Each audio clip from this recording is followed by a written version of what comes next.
Ganun po pala pagka nag-viral ka, marami ring mangbabash sa'yo. Hindi po ako exempted doon. Isang katutak po ang bash sa akin dahil sa post ko na ito. Ganito po ang gawin nyo. Bago nyo po paandarin yung makina, ay tanggalin nyo muna yung takip ng radiator at saka nyo po i-start. Kapag ang coolant po niyan ay bumubulwak palabas or maraming bula na lumalabas dun sa radiator, huwag nyo na po yung bilhin kasi singaw po ang cylinder head gasket niyan. Angatin nyo naman po yung dipstick. Kapag may lumalabas po dyan na usok or may tumatalsik na langis, huwag nyo na pong bilhin yan. Kasi yan po ay malakas na ang blow-by. Alitin na po mga piston ring niya, malaking trabaho po yun. So dahil hindi ko po masagot lahat ng mga nagtatanong at saka ng babash, ay ginawan ko na po ng vlog at i-explain ko sa inyo kung bakit ganyan ang post ko. Ang una pong issue ng mga basher, hindi daw po yan accurate. Kasi hindi daw po lahat ng makina, kapag inangat ang dipstick ay walang talsik. Yung mga bago nga daw po ay may talsik. So ang sagot ko po dyan, ang video po kasi na yan ay ginawa ko para sa mga bibili ng second hand na sasakyan. Nakalagay naman po sa title. At saka po ang video na yan ay hindi para sa mga bihasa. Para po yan sa mga newbie or mga beginners. Meron naman po nagsabi na kumisan kaya may talsik ang dipstick kapag inangat mo ito ay dahil sira ang PCB valve. Totoo naman po yun. Alam nyo guys, ako pag bibili ng second hand at nakita ko may talsik, hindi ko na po talaga bibilin yan. Kahit na PCB valve lang ang sira. Kasi alam nyo guys, dapat yung seller ang gagawa niyan.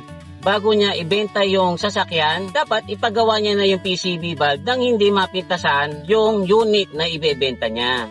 Kasi guys, hindi lahat ng bibili ng sasakyan kayang i-distinguish ang sirang PCB valve sa palitin na piston ring. Kawawa naman po yung mga buyer na sasabihan ng isang seller na wag po kayong mag-alala, sira lang ang PCB valve niyan. Tapos pag nabili na nila yung sasakyan, palitin na pala ang rings. Kawawa naman yung buyer, nag-ipon ng matagal pagkatapos ang nabili sablay.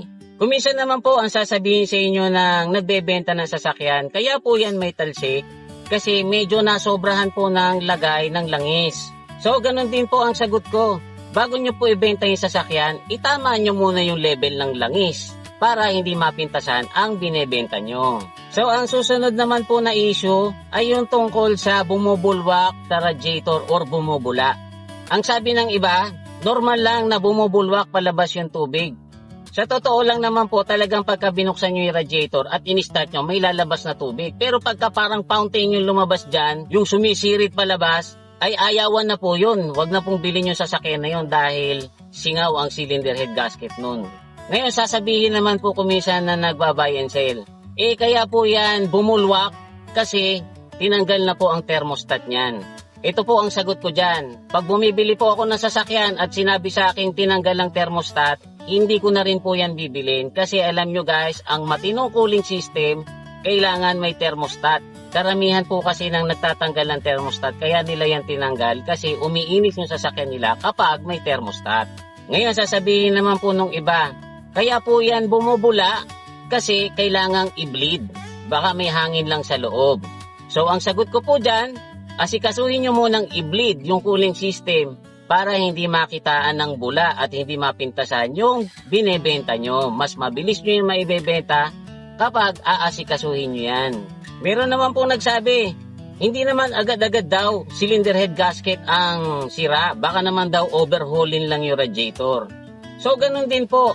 Kapag bibili ako ng second hand na sasakyan, ayoko nang overhaulin yung radiator kasi 1,000 po ang pa-overhaul niyan. Marami pong nagbebenta sa Facebook Marketplace na hindi na kailangang i-overhaul ang radiator.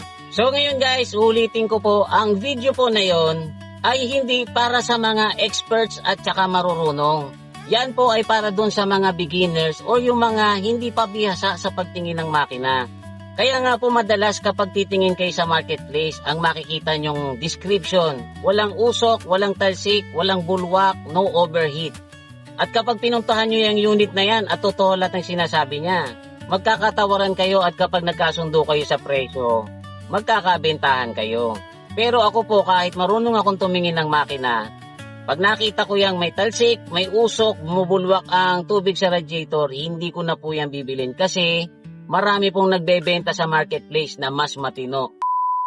Sa EDSA, may nakalagay na karatula, bawal tumawid nakamamatay. Ang pagtataka nyo, hindi nakalagay na bawal tumawid, baka mabundol, or bawal tumawid, baka maospital. Ang nilagay po kagad nila ay bawal tumawid, nakamamatay. Ganon lang po ang principle na ginawa ko sa paggawa ng video na to.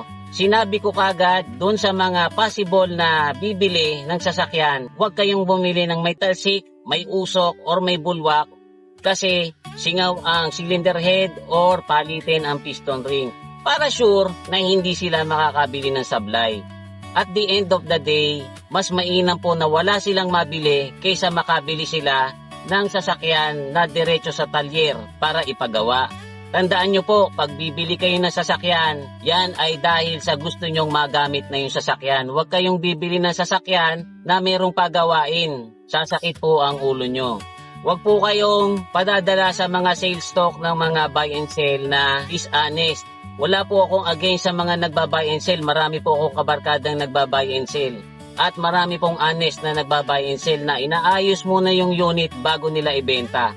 Pero marami rin pong nagba-buy and sell na wag di makapagbenta lang, lahat sasabihin nila. So sa inyong mga nagba-buy and sell dyan, ang payo ko sa inyo, ayusin nyo po yung unit. Huwag kayong magalit sa sinasabi ko.